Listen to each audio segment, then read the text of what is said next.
سکولوں میں اور کالجز میں جا کر نئی نسل کے اذہان پر کام کر رہے ہیں، وہاں جا کر ختم نبوت کے بارے میں لیکچر دیتے ہیں۔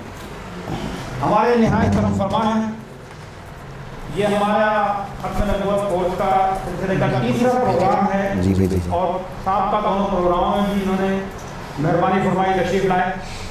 اس کے علاوہ 7 فروری کا ہمارا پروگرام ہوتا ہے، اس میں بھی آپ تشریف لاتے ہیں، اور ان کا بیان نہایت اس طریقے سے، جیسے کہ میں کل بات کر رہا تھا، اسی سے متاثر ہو کے میں نے وہ بات کی کہ میں اپنے اکابری کتاب سے حوالہ نہیں دوں گا، میں ان کی کتابوں کے مرزا کی کتابوں پہ حوالہ دوں گا، اور یہ آپ کے سامنے دیکھنے بجائے کتابوں کا وہی کتابیں ہیں، اور انہی سے یہ حوالہ دیں گے۔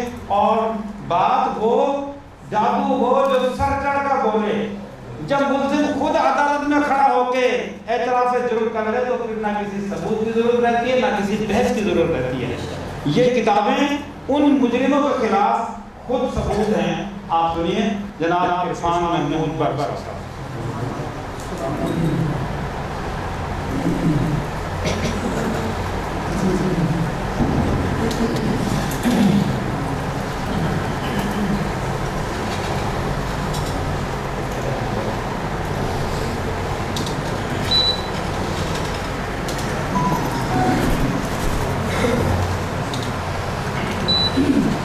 اچھا، ٹائم کتنے بجے تک چلیں گے؟ ٹائم کتنے بجے تک چلیں گے؟ 7:30 بجے عشاء کی نماز ہوگا۔ ٹھیک ہے، تو سونے لگیں گے؟ 8 بجے کریں گے، 8 بجے۔ اچھا، اور اس کے بعد نماز کے بعد پھر آپ کا ٹائم ہوگا 10:30 بجے تک۔ جی ٹھیک ہے۔ انتہائی محبت سے برکت کے لیے درود پاک پڑھ لیجیے۔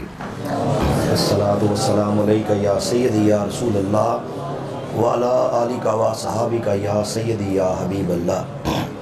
الصلاۃ والسلام علیک یا سیدی یا نبی اللہ وعلی آلک و صحابک یا سیدی یا خاتم النبیین۔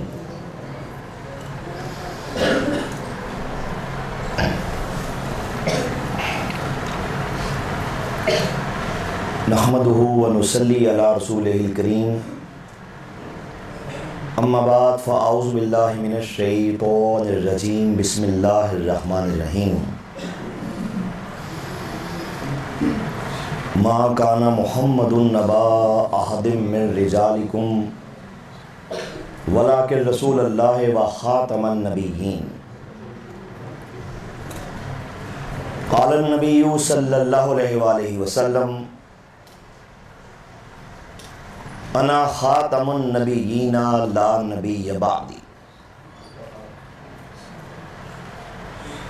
محب ختم نبوت، عظیم مجاہد ختم نبوت جناب حضرت علامہ مولانا قاری محمد خدا بخش مہروی صاحب، دیگر علماء کرام، مشائخ اعظام، حاضرین باتمکین، عزیز طلبہ، شمع ختم نبوت کے پروانوں، الحمدللہ ہم سب مسلمان ہیں۔ ہم سب مسلمانوں کا یہ عظیم اور پیارا عقیدہ ہے کہ نبوت کا جو حسین و جمیل اور مبارک سلسلہ سیدنا آدم علیہ السلام سے آقا صلی اللہ علیہ وآلہ وسلم کے بعد نعوذ باللہ نبوت کا دعویٰ کرے، یہ حمزہ سرائی کرے کہ نعوذ باللہ اللہ نے محمد کے بعد اب مجھے نبی بنا دیا ہے، یا یوں کہے کہ نعوذ باللہ نبی تو قیامت تک کے لیے آتے رہیں گے۔ استغفر اللہ، یہ بندہ کائنات کا بدترین کافر و مرتد ہے، اس کا اسلام سے دور کا بھی کسی قسم کا کوئی تعلق نہیں ہے، کیونکہ یاد رکھیے گا کہ عقیدہ ختم نبوت دین اسلام کی بیس بنیاد کا نام ہے۔ علماء فرماتے ہیں کہ عقیدہ ختم نبوت دین اسلام کی شہرت کا نام ہے۔ علماء فرماتے ہیں کہ عقیدہ ختم نبوت دین اسلام کے مقدس سینے میں دھڑکنے والے مقدس دل کا نام ہے، بولیے سبحان اللہ۔ یہ وہ عظیم عقیدہ ہے، یہ وہ پیارا عقیدہ ہے جسے پروردگار نے اپنی آخری کتاب قرآن پاک کے اندر ایک یا دو مرتبہ ارشاد نہیں فرمایا۔ اگر پروردگار کسی بات کو اپنی آخری کتاب قرآن پاک کے اندر ایک بار ہی بیان فرما دے، بے شک ہم سب کے قبول کرنے کے لیے، سر تسلیم خم کرنے کے لیے، اس میں ایمان لانے کے لیے بہت ہے۔ قربان جائیے گا عقیدہ ختم نبوت پہ کہ میرے پروردگار نے ختم نبوت کے عظیم عقیدے کو اپنی آخری کتاب قرآن پاک کے اندر ایک یا دو مرتبہ ارشاد نہیں فرمایا۔ مثال کے طور پر اللہ ختم نبوت کے عقیدے کو قرآن پاک کے اندر ایک یا دو مرتبہ ہی بیان فرما دیتا، ہم سب کے قبول کرنے کے لیے، سر تسلیم ختم کرنے کے لیے بہت تھا۔ قربان جائیے عقیدہ ختم نبوت پہ، اور خود میرے پروردگار کے ہاں آپ ختم نبوت کے عقیدے کی اہمیت، اساسیت، جامعیت ذرا اس کا آئیڈیا کیجئے گا کہ میرے پروردگار نے ختم نبوت کے عظیم عقیدے کو قرآن پاک کے اندر 100 سے زیادہ مرتبہ ارشاد فرمایا ہے۔ یہ وہ عظیم عقیدہ ہے جسے خود آمینہ کے لال حبیب کبریا حضرت محمد مصطفیٰ صلی اللہ علیہ وسلم نے اپنی مبارکہ حدیث کے اندر 210 مرتبہ ارشاد فرمایا ہے۔ مختلف مثالیں دے کے، مختلف زاویوں سے، پہلوؤں سے ہمارے پیارے آقا صلی اللہ علیہ وسلم نے عقیدہ ختم نبوت کا اعلان فرمایا، اظہار فرمایا کہ لوگوں سن لو، میں محمد صلی اللہ علیہ وسلم میں خاتم النبیین ہوں، میں اللہ کا آخری نبی ہوں، لا نبی بعدی، اب میرے بعد کوئی اور نبی پیدا نہیں ہو سکتا۔ اس عقیدے کا نام ہے عقیدہ ختم نبوت۔ یہ وہ عظیم عقیدہ ہے، میں نے بتایا جسے قبول کیے بغیر، جس پہ ایمان لائے بغیر کوئی شخص بھی مسلمان نہیں ہو سکتا۔ بزرگوں نے، آپ نے مشہور قول ہے امام اعظم رحمۃ اللہ تعالیٰ علیہ کا کہ اگر کوئی ہمارے پیارے آقا حضور نبی پاک صلی اللہ علیہ وسلم کے بعد نعوذ باللہ نبوت کا دعویٰ کرے، دوسرا کہے اگر تو نبی ہے کوئی دلیل تو پیش کر، کوئی معجزہ تو پیش کر، آپ فرماتے ہیں لوگوں سن لو، جس نے اس دعوی نبوت کرنے والے سے اس کی نبوت کے لیے دلیل مانگی، کوئی معجزہ طلب کیا، فرمایا یہ دلیل معجزہ مانگنے والا بھی کافر ہو گیا۔ اور وجہ ارشاد فرمائی، فرمایا وجہ یہ ہے اسے ختم نبوت کے عقیدے پہ شک ہے۔ فرمایا اسی لیے تو اس دعوی نبوت کرنے والے سے اس کی نبوت کے لیے دلیل مانگتا ہے۔ فرمایا لوگوں سن لو، جو بندہ ختم نبوت کے عقیدے پہ شک کرتا ہے، میں ابو حنیفہ اسے مسلمان نہیں سمجھتا بلکہ یہ کافر ہے۔ بزرگوں نے ایک مثال دی، میں اس کے ذریعے سے ختم نبوت کے عقیدے کی اہمیت آپ احباب کے سامنے واضح کرنا چاہتا ہوں۔ علماء فرماتے ہیں کہ مثال کے طور پر، بڑی اہم بات غور سے سنیے گا، علماء فرماتے ہیں مثال کے طور پہ ایک بندہ ہے، اس کی 100 سال عمر ہو چکی ہے، اس 100 سال کے عرصے میں 80 بار حج کر چکا ہے، سینکڑوں عمرے کر چکا ہے، ظاہری طور پہ 5 ٹائم کا نمازی ہے، تہجد بھی ادا کرتا ہے، خیرات بھی دیتا ہے، زکات بھی ادا کرتا ہے، نیکی کے کاموں میں بڑھ چڑھ کے حصہ بھی لیتا ہے۔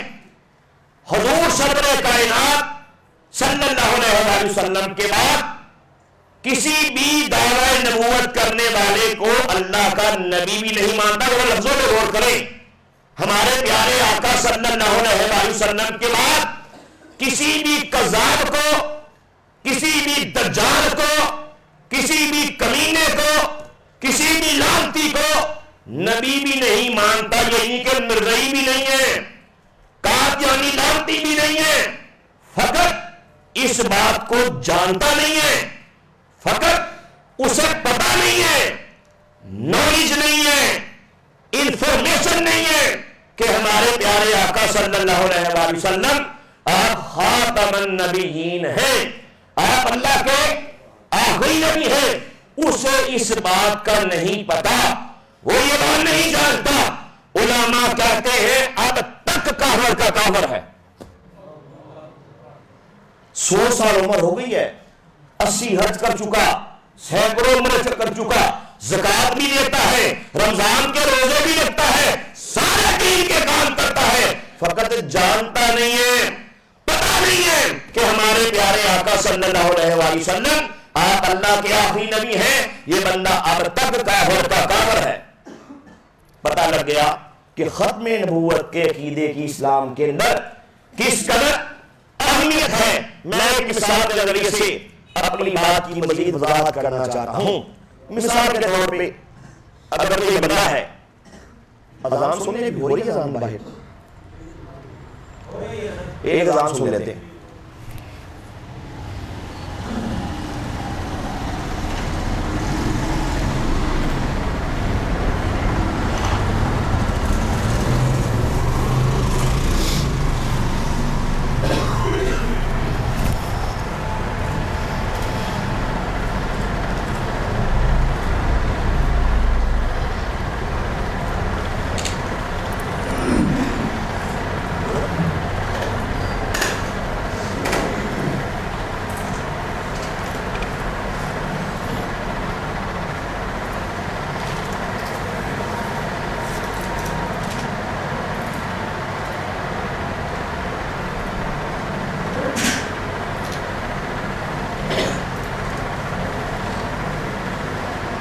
جب کمپلیٹ ہو تو بتائیے گا، جو ایک اذان جب ہو جائے نا۔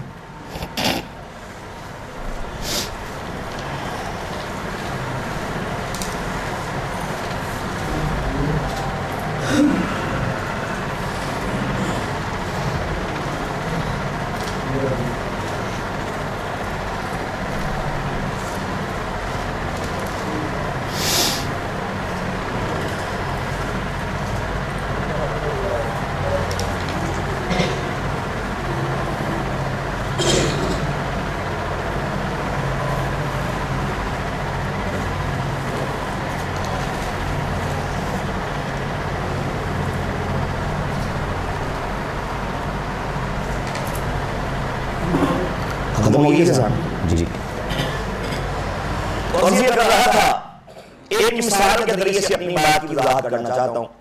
مثال کے طور پہ کوئی بندہ ہے، میری اس کے ساتھ لڑائی ہو جاتی ہے، وہ مجھ سے لڑنے والا لڑتے لڑتے مثال کے طور پہ میرا ایک ہاتھ کاٹ ڈالتا ہے۔ اب میرے پاس اس سے لڑنے کے لیے دوسرا ہاتھ تو ہے نا، مجھ سے لڑائی کرنے والا لڑتے لڑتے میرا دوسرا ہاتھ بھی کاٹ دیتا ہے۔ اب میرے پاس اس سے لڑنے کے لیے 2 ٹانگیں ہیں، مجھ سے لڑنے والا لڑتے لڑتے میری ایک ٹانگ کاٹ دیتا ہے۔ اب میرے پاس اس سے لڑنے کے لیے دوسری ٹانگ تو ہے، میں زمین پہ بیٹھ کے یا زمین پہ لیٹ کے اس کو کک تو لگا سکتا ہوں۔ مجھ سے لڑنے والا مثال کے طور پہ اگر میری دوسری ٹانگ کو بھی کاٹ دیتا ہے، اب میرے پاس اس سے لڑنے کے لیے زبان تو ہے نا، میں اپنی زبان کی آتش بیانی سے، اپنی زبان کی شعلہ نمائی سے اس کے خلاف تقریر کر سکتا ہوں، لوگوں کو اکٹھا کر سکتا ہوں۔ مجھ سے لڑنے والا اگر لڑتے لڑتے میری زبان بھی کاٹ دیتا ہے، اب میرے پاس اس سے لڑنے کے لیے 2 آنکھیں ہیں، میں اپنی آنکھوں کی سرخی سے، اپنی آنکھوں کے تیوروں سے اس کے خلاف غم کا اظہار کر سکتا ہو، غصے کا، نفرت کا اظہار کر سکتا ہو۔ لیکن مجھ سے لڑنے والا اگر مثال کے طور پہ نہ میرا ایک ہاتھ کاٹے، نہ میرا دوسرا ہاتھ کاٹے، نہ میری ایک ٹانگ کاٹے، نہ میری دوسری ٹانگ کاٹے، نہ زبان کاٹے، نہ آنکھیں نکالے، فقط ایک کام کرے، میری شارک کو کاٹ ڈالے، جب شارک کٹے گی ہاتھ خود بخود ڈیڈ ہو جائیں گے، جب شارک کٹے گی تو ٹانگیں کام کرنا بند کر دے گی، شارک کٹے گی آنکھیں بند ہو جائیں گی، زبان بولنا بند کر دے گی۔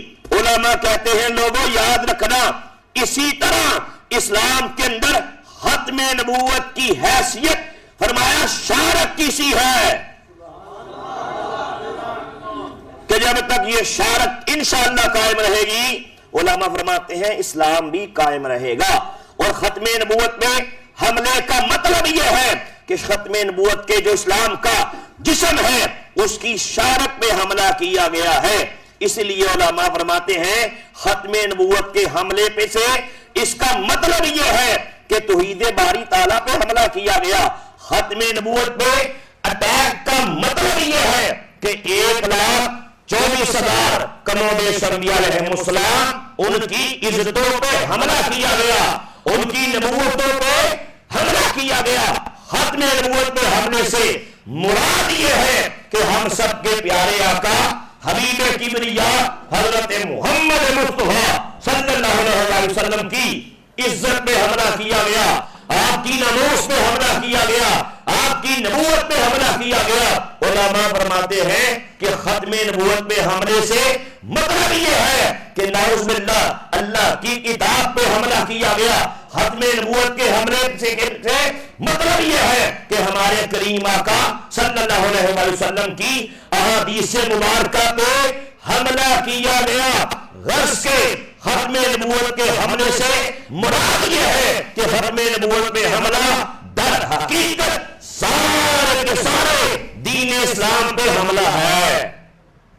اور ختم نبوت کا پہرا دینا، ختم نبوت کی چوکی داری کرنا، ختم نبوت کے تحفظ کے لیے کام کرنا، علماء فرماتے ہیں در حقیقت سارے کے سارے دین اسلام کے تحفظ کا کام ہے۔ ایک اور مثال سنیے، مثال کے طور میں ایک بندہ ہے، اس کو ہارٹ اٹیک ہو جاتا ہے، دل کا دورہ پڑ جاتا ہے۔ دوسرا بندہ کہتا ہے یار تو کیا ہوا، اسے دل کا دورہ ہی تو پڑا ہے نا، اسے دل کا اٹیک ہی تو ہوا ہے نا، اس کا لبلبہ تو بالکل ٹھیک ہے نا، اس کے گردے تو بالکل ٹھیک ہے، اس کی آنتیں تو بالکل ٹھیک ہے، اس کی کڈنی تو بالکل ٹھیک ہے، اس کے پھیپھڑے تو بالکل ٹھیک ہے، اس کا لبلبہ تو بالکل ٹھیک ہے۔ کوئی کہے کہ پگلے تجھے نہیں پتا کہ دل کے دھڑکنے کا نام زندگی ہے اور دل کے رک جانے کا نام موت ہے۔ علماء فرماتے ہیں لوگوں سن لو، ختم نبوت کی حیثیت اسلام کے سینے کے اندر فرمایا دل کی سی ہے کہ جب تک یہ دل انشاءاللہ دھڑکتا رہے گا اسلام کو بھی بلڈ ملتا رہے گا، سارا اسلام بھی زندہ رہے گا۔ اور ختم نبوت کے حملے سے مراد یہ ہے کہ جب ختم نبوت پہ حملہ ہو تو اسلام کے دل پہ حملہ ہے، غرض کے پورے اسلام پہ حملہ ہے۔ اگر ہمارے کریم آقا صلی اللہ علیہ وسلم کا وہ فرمانے عالی شان دیکھیں، سارے مسائل کا حل اس میں آ جاتا ہے کہ جب ایک بہت بڑا قذاب، ایک بہت بڑا دجال، ایک بہت بڑا لعنتی، ایک بہت بڑا کمینہ جس کا نام اسود انسی تھا، جو کہ یمن کا باشندہ تھا، اس بدبخت نے ہمارے پیارے آقا صلی اللہ علیہ وسلم کی ظاہری حالات کے اندر ہی نعوذ باللہ نبوت کا دعویٰ کر دیا تھا۔ اس نے کہا نعوذ باللہ اللہ نے مجھے محمد کے بعد اپن نبی بنا کے بھیجا ہے، تو میں آپ کو یہاں پہ ایک بڑا اہم نقطہ دینا چاہتا ہوں کہ ہمارے کریم آقا صلی اللہ علیہ وسلم نے اپنے ایک صحابی حضرت فیروز دہلوی کو بلایا تھا اور فرمایا اے فیروز دہلوی، یہ نہیں ہو سکتا کہ مجھ محمد کی نبوت کے ہوتے ہوئے اور مجھ محمد کی ختم نبوت کے ہوتے ہوئے فرمایا کوئی اٹھے نبوت کا دعویٰ کرے، فرمایا نہیں، اور محمد کی یاد، محمد کی حمیت اس بات کو برداشت نہیں کر سکتی۔ اے فیروز دہلوی، ایک لمحے کی تاخیر کیے بغیر یمن چلا جا اور جا کے اس دعوی نبوت کرنے والے کے ٹکڑے ٹکڑے کر دے۔ کیے کہ نہیں کیے بتائیے؟ اب حمزہ علی باسی نے سنا ہوگا کچھ عرصہ پہلے ٹی وی پہ آ کے ایک بیان دیا تھا کہ جناب اسٹیٹ کو کیا حق ہے، ریاست کو کیا حق ہے کہ کسی کو کافر قرار دے.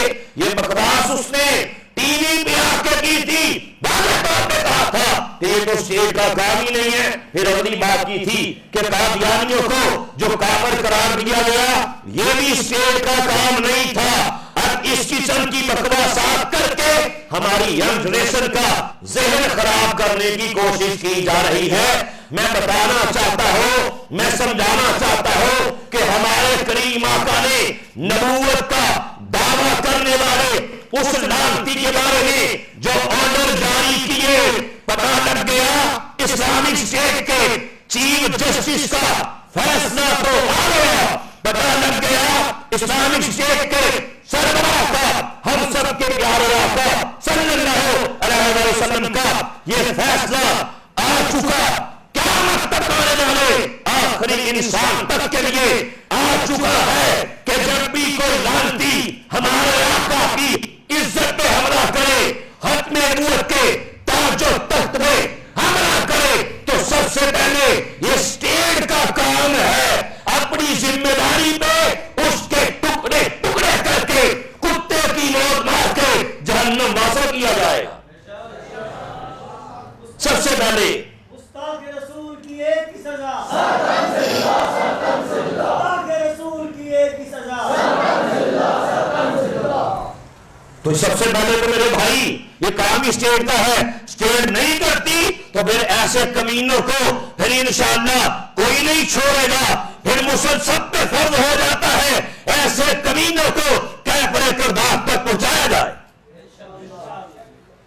اگلی بات چلیے آگے چلیے. اچھا یہ وہی ایمرجنسی ہے کہ آپ کو یاد ہوگا اس بدبخت نے، آپ نے اسلام کی تاریخ میں پڑھا ہوگا، حضرت علامہ صاحب قاری خدا بخش نحوی صاحب سے پوچھئے، جانتے ہیں کہ اس نے میرے نبی کے ایک سچے عاشق، میرے نبی کے ایک پیارے چاہنے والے حضرت ابو مسلم خلانی کو گرفتار کر لیا تھا. بتانا واقعہ ذہن میں ہے؟ گرفتار کر لیا. بات کو پھر شارٹ کرتا ہوں. کہا اے ابو مسلم خلانی یہ تو بتا محمد کے بارے میں تیرا کیا خیال ہے؟ فرمایا میرے آقا ہے، میرے مولا ہے، میرے نبی ہے اور خاتم النبیین ہے. کہا نہیں نہیں نعوذ باللہ، اللہ نے مجھے بھی نبی بنایا ہے، مجھے بھی اللہ کا نبی مان لے. فرمایا تو جھوٹا ہے، تو کذاب ہے، تو دجال ہے، تو لعنتی ہے. کہا اچھا میں دیکھتا ہوں تو مجھے نبی کیسے نہیں مانتا. اپنے ساتھیوں سے کہا لکڑیاں اکٹھی کرو. لکڑیاں اکٹھی کی گئی. کہا آگ لگا دو. آگ لگا دی گئی. آگ کے شعلے آسمانوں سے باتیں کرنے لگے. اس نے کیا کیا؟ حضرت ابو مسلم خلانی کا ہاتھ پکڑا، آگ کے قریب لے گیا اور کہا اے ابو مسلم خلانی جانتا ہے یہ لکڑیاں کس کے لیے ہیں؟ یہ آگ کے شعلے کس کے لیے ہیں؟ کہا تیرے لیے ہیں. ابھی بھی جانے دوں گا، ابھی بھی ٹائم دیتا ہوں. مجھ اسود انسی کو اللہ کا نبی مان لو. ہمارا تو کذاب ہے، تو دجال ہے. کہا اسے آگ میں پھینک دیا جائے. آسمان کی بوئی آنکھ نے پھر یہ منظر دیکھا ہے کہ میرے نبی کے ختم نبوت کے اس مجاہد کو آگ کے اندر پھینک دیا جاتا ہے. کئی گھنٹے آگ میں رہتے ہیں. آسمان کی بوئی آنکھ نے پھر یہ منظر بھی دیکھا کہ کئی گھنٹے آگ میں رہنے کے بعد ختم نبوت کا یہ چوکیدار، ختم نبوت کا یہ پہرے دار اور کلمے پڑھتا پڑھتا، درود شریف پڑھتا پڑھتا زندہ و سلامت آگ سے باہر آ جاتا ہے.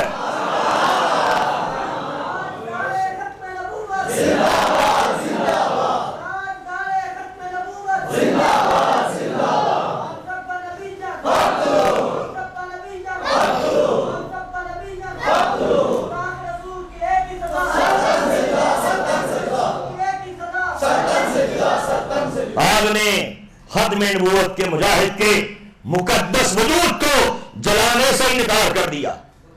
جب بعد میں آپ کی ملاقات، آپ یمن سے مدینہ شریف گئے، حضرت یار غار سے بھی ملاقات ہوئی، سیدنا صدیق اکبر سے بھی ملاقات ہوئی،